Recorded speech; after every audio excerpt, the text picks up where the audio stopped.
Halo, selamat siang ya. Siap. Hari ini kita podcast untuk mata kuliah retorika. Jadi aku di sini aku mulai Rifki Riti Arsyad, ada Harun Rasid Matondang. Ada Billy Pakpan. Jadi hari ini kami mau bahas tentang apa yang terjadi barusan ini ya. Ya, benar. Barusan ini soal kita nggak usah bahas terlalu luas. Kita bahas yang di kota kita aja, tempat kita berkuliah, tempat kita menuntut ilmu ya kan, yaitu di Kota Medan. Jadi kami mahasiswa Universitas Sumatera Utara, jadi kita bahas yang di Medan aja. Mungkin kalau secara yang lebih luas kita belum ahli di situ ya. Benar. Belum kayak mana ini deforestasi atau kayak mana kita belum ahli lah di situ. Jadi kita bahas yang seawamnya kita aja ya, seawamnya masyarakat yang merasakan banjir kayak gitulah. Jadi yang aku penasaran, di USU kan udah ada namanya kolam resistensi. Iya, benar. Kolam resistensi. Tapi kayak masalahnya nih kolam resistensi ini belum jadi solusi nih untuk banjir yang ada di Jalan Dr. Mansur, lebih tepatnya lah Dr. Mansur. Karena kita tahu yang aku dengar karena memang 2 minggu lalu kan, kurang lebih 2 minggu lalu kan kejadiannya. Iya, 2 minggu lalu. 2 minggu lalu, pas 2 minggu lalu USU tuh salah satu jalan yang Dr. Mansur ya, jalan yang banjirnya itu tinggi. Kan? Seperut kan, itu seperut tuh tinggi loh gitu. Iya. Itu kenapa? Rasa kalian lah, opini kalian kenapa kolam resistensi itu belum jadi solusi? Padahal anggaran universitas besar untuk kolam resistensi itu kan gitu. Kalau rasaku lah nih ya. Rasaku ini kan kemarin hari Kamis ya, 2 minggu lalu kan hujan. Iya.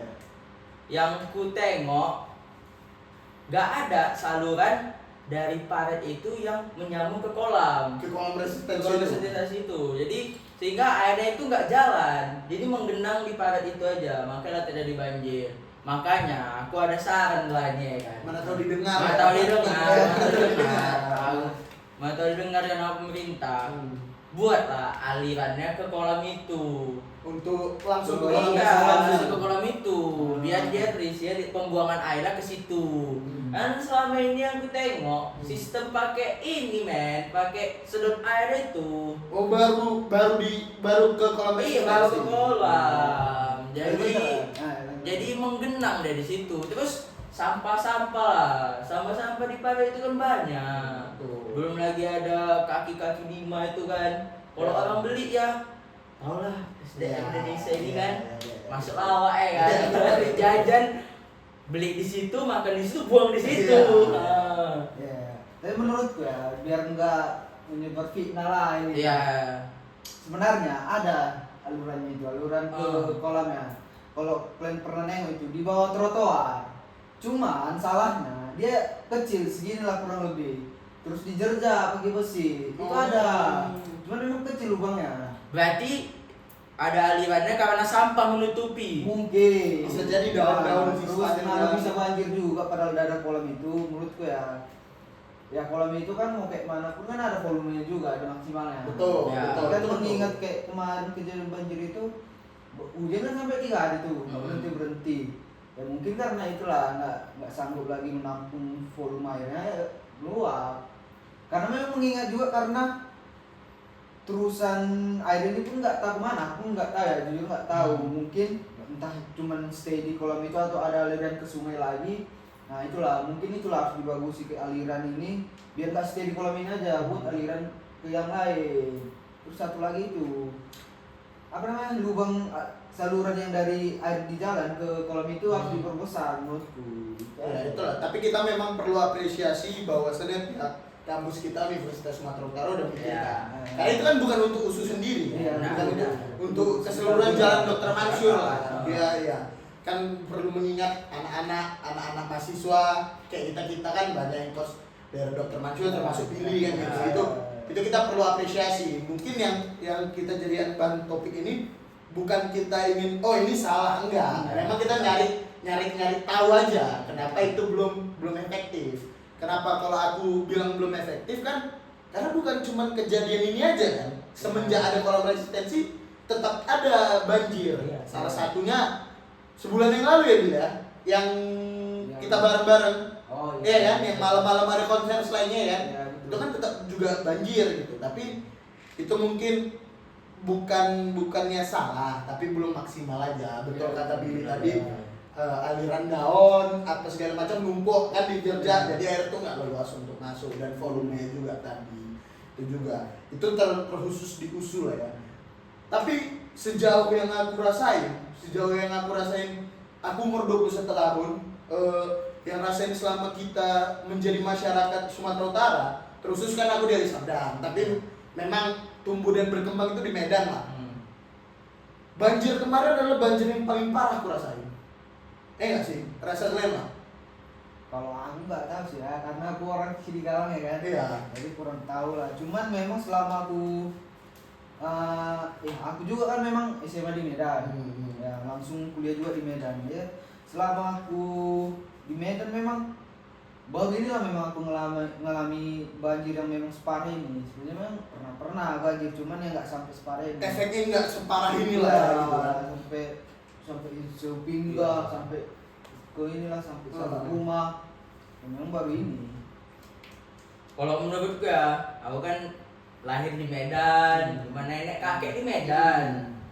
Memang mungkin rasaku ya, inilah yang paling parah. Iya. Tahun kemarin kan di bulan kemarin juga pilkada itu ya kah?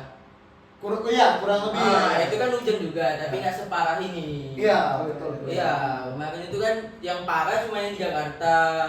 Kalau yang di sini kan kurang parah. Mungkin inilah yang yang paling Yang parah. secara efek juga ya, kita bukan cerita bencana, tapi setelah bencana juga efeknya kita kan ngantri nih sebelum kan. BBM, SPBU kan kita ngantri. Bahwasanya itu efeknya, rupanya separah ini loh efek dari ini. Aku kemarin kan ada hujan lagi. Hujan lagi. Itu nggak bisa tidur, sumpah. Bukan karena rumahku kebanjiran, enggak. Bahwasannya akses, apalagi kan kebetulan kendaraanku habis minyak semua tuh. Aku mau war tuh pagi-pagi. Rupanya hujan lagi, aku panik dong banjir. Rupanya memang kejadian banjir. Di Jalan Dr. Mansur, di depan Migacoan, itu sampai sore tetap banjir. Sampai sore atau malam tetap banjir. Dari pagi meskipun hujannya berhenti di pagi hari, tapi banjirnya itu maksudnya ya itu kita ngomongin tadi efeknya kan. Efeknya setelah itu bahwasanya kita kampus daring lagi gitu. Iya benar. Kalau rasaku yang gak cuma itu banjir ya, karena meluapnya air sungai. Itu kedekat sungai kecil itu. Iya. Jadi dia meluap. Gitu juga yang di rumahku tempat tumbang. Aliran sungai Sigara-gara itu kan meluap. Ya udah banjir juga yang kemarin itu. Iya, itu dia maksudnya efeknya seluar biasa itu. Iya. Kita bukannya tidak berempati ya, maksudnya yang Medan yang nggak separah itu juga, aku disclaimer nggak tahu lah parah orang yang ada yang ngerasain parah, ya itu minta maaf kan gitu. Tapi kan untuk skala kan Medan ini nggak terlalu parah kan gitu. Belum lagi yang kayak di Sibolga, kayak Aceh Tamiang, kayak di Padang Panjang itu kayak mana efeknya kan gitu. Iya benar. Apalagi yang aku tengok kan di Aceh Tamiang itu sampai kayak ini kota mati. Iya, ada beberapa kampung itu yang memang asli udah nggak nampak ya, tertimbun tanah gitu kan. Dan memang ya kita pun nggak tahu lah penyebab sebetulnya banjir itu kenapa kan. Iya.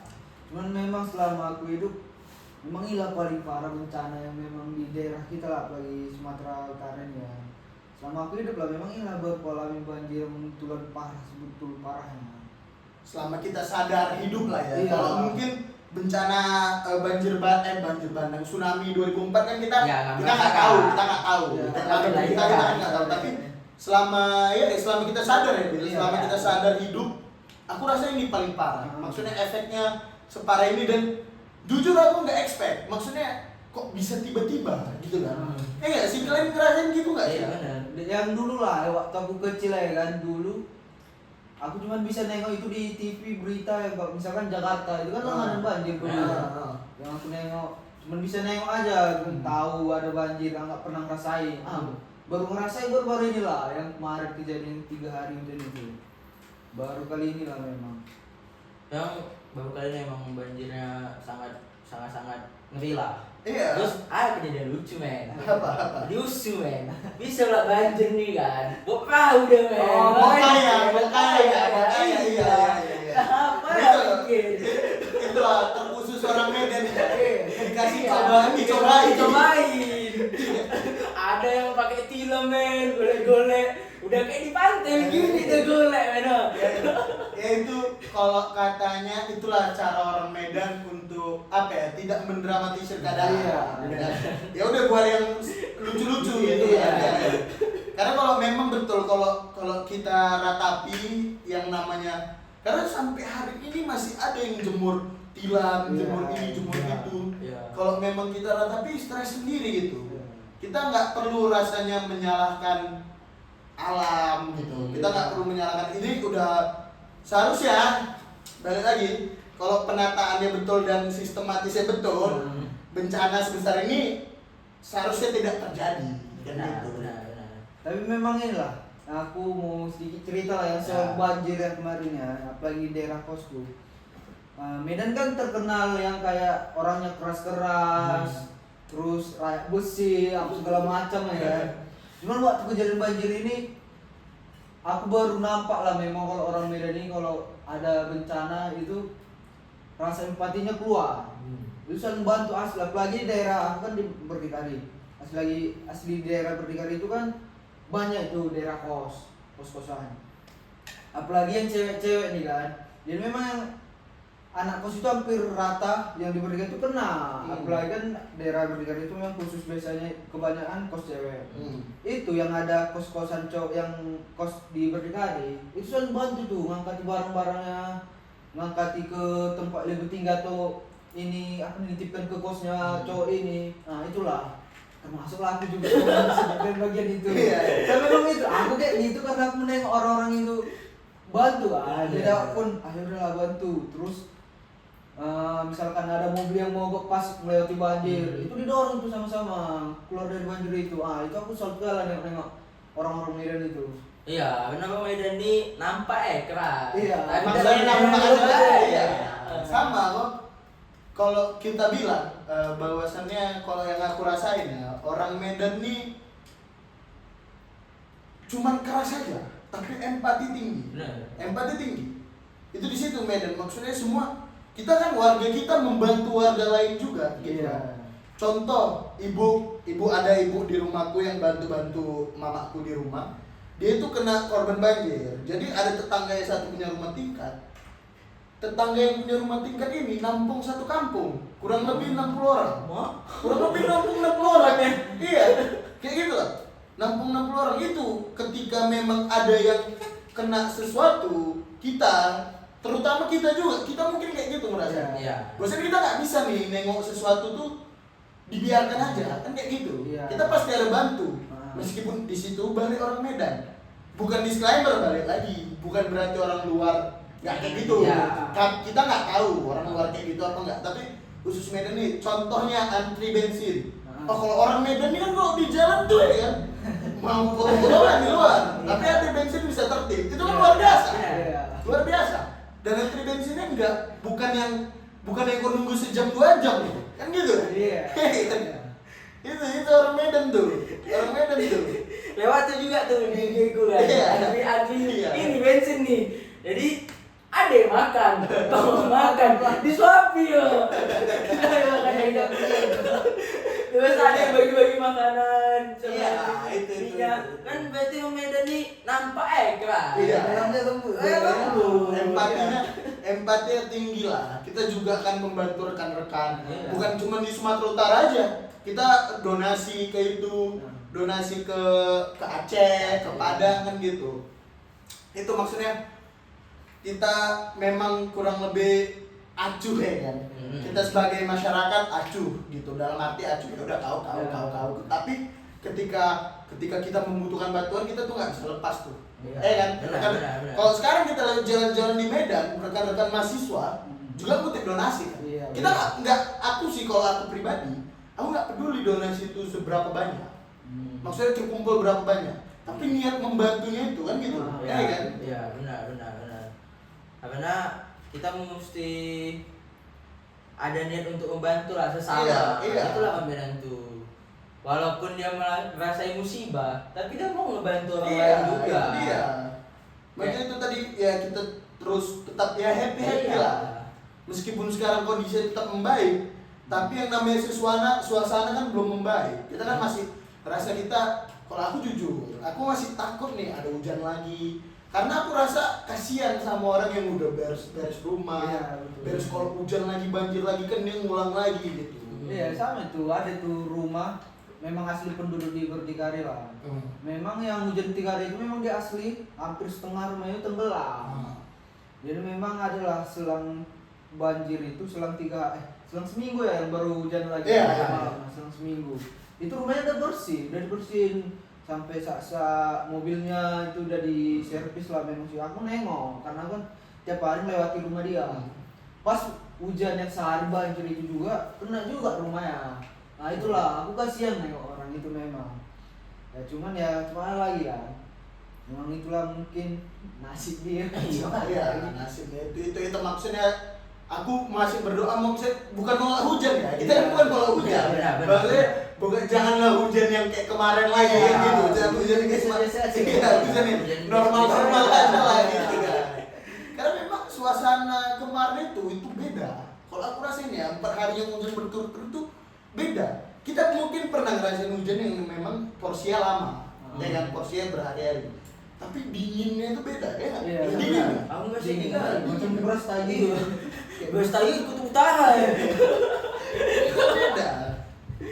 Itulah. Aku juga nengok tetanggaku kan kemarin booming juga lah di dekat perumahan gitu. Kayak perumahan Satu Mbak Permai. Orang itu memang strategis tempat perumahannya itu di tekongan sungai. Jadi ini perumahannya, ini sungai di belakangnya, ini tekongannya. Jadi kan kemarin tuh hujan ngeluap sungainya.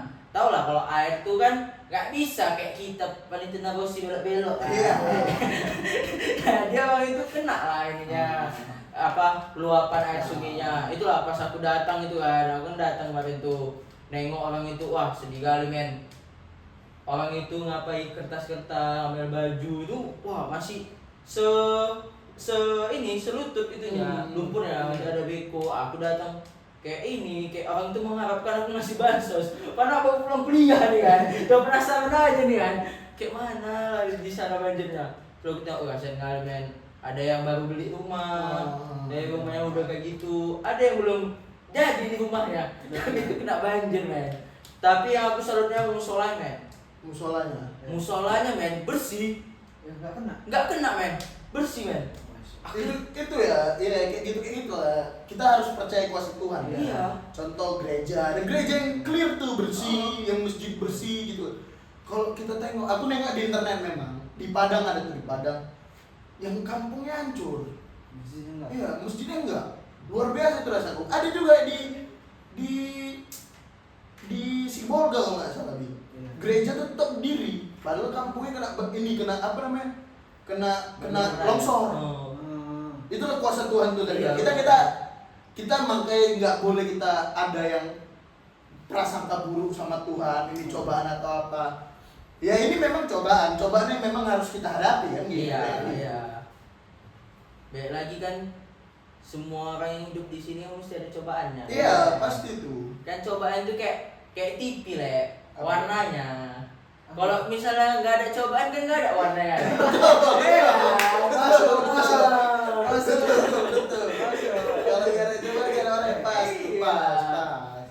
Flat aja nanti hidup itu nggak ada cobaannya. Iya. Seru ya. Iya nggak seru. Masa belum saya. Itu dia itu. Cobaan ya aku nengok warga-warga juga saling membantu. Kita solid lagi tuh membantu, banyak influencer yang terjun ke kemana-mana. Kita termasuk orang yang mungkin donasi apa segala macam. Mungkin itu bentuk solidaritas kita. Bahwasannya ada pihak-pihak yang sebelumnya di kambing hitam kan rupanya juga ikut membantu kan gitu. Makanya itu inilah maksudnya kita belajar dari cobaan Tuhan, bahwasannya kita tuh tetap dibantu juga Iya. dari Tuhan untuk kita kan gitu lah, lewat manusia-manusia ini kan gitu. Kalau aku nengok jujur men, kalau jalan ke rumahku tuh dari rumahku kan Arbinj, itu aku sedih nengok pedagang elektronik ada di Kampung Malang itu kan. Kampung Malang juga termasuk yang salah satu yang parah kan. Kampung Malang itu aku sedih karena mereka itu berdagang bukan untuk kaya tapi untuk hidup. Barang elektronik kena banjir itu aku sedih rasanya. Serius maksudnya dalam arti kayak mana orang ini yang jual ibu-ibu om-om etnis Tionghoa yang udah tua gitu kan, kayak mana orang ini survive nya gitu lah. Tapi ya aku yakin ada aja jalan untuk survive gitu lah.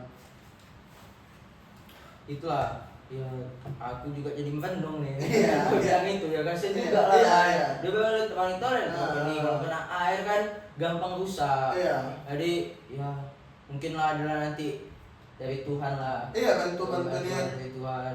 Tapi memang iya lah, apalagi di daerah aku lah berdikari. Situ ada tuh kalau kalian pernah nengok itu rumah besar. Besar itu memang mungkin orang berada lah.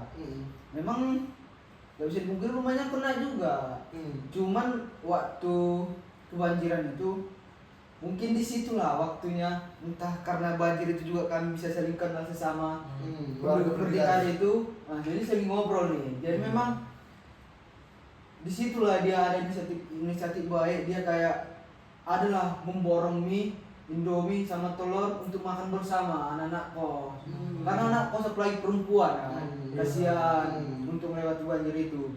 Jadi dia ada inisiatif, dia adalah disuruh entah siapa lalu aku disuruh yang borong Indomie. Jadi disuruh penduduk itu masak, bagi-bagikan aja. Karena kami memang asli di jalan 10 meter itu yang nggak kena, kami ngumpul di situ semua. Jadi untuk kalian lah dia. Iya, jadi makan. Makanya aku nengoknya memang asli betulan, walaupun dia kena sendiri juga ya, memang ada bisa Iya, solid itu kita kan. Yang namanya musibah kan nggak milih siapa, nggak milih yang kaya, yang miskin atau yang apa kan. Tapi kan kita harus tetap membantu kan gitu. Berarti kayak posko lah itu lah berarti ya tempatnya itu. Enggak, memang di jalan itu aja, memang betulan di jalan itu kami. Karena memang jalan itu mungkin agak naikan dia. Ada itu kayak 10 meter kurang lebih lah. Jadi kami asli ngumpul di situ lah, memang angkat barang ke situ. Jadi dia lah yang memang tiba-tiba makan mie sama-sama gitu. Itulah mungkin ya itulah yang bencana yang selama kita hidup rasanya baru ini yang separah ini ya. Kalau aku ya jujur baru ini yang separah ini.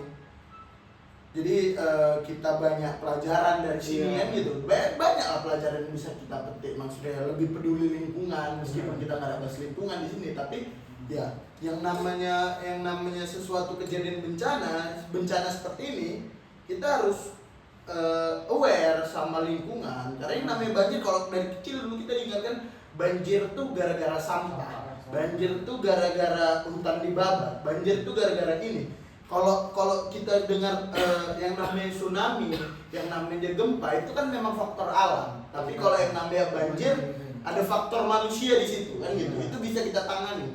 Mungkin ya sekarang kayak Harun di awal-awal pembukaan tadi kita mulai aware buang sampah, jangan lagi makan di situ, buang di situ, ini di situ. Kita udah mulai ya peduli lah. Kalau nggak kita di luar yang peduli, orang lain nggak akan peduli gitu. Ya peduli dari diri sendiri lah dulu ya kan. Itu dia maksudnya, itu bencana kita ngadapinya dengan senyum-senyum, dengan ketawa-ketawa kan ya. Kita orang Medan bukan harus kita ratapi, kita bangkit sama-sama lagi, kita bantu tetap sama-sama lagi. Kayak gitu cara kita untuk survive ya kan. Ya, benar. Jadi di podcast yang ini kita bahas itu, mungkin podcast kedepannya kita bahas yang lain. Ya. Benar. Jadi aku Rifki Aditya Arsyad cabut. Aku Abang Nabil Arasid Matondang undur diri. Saya Willy Papa izin cabut juga. Jadi itulah podcast kami hari ini, kami bahas bencana yang baru terjadi di Kota Medan dan itu dia. Thank you.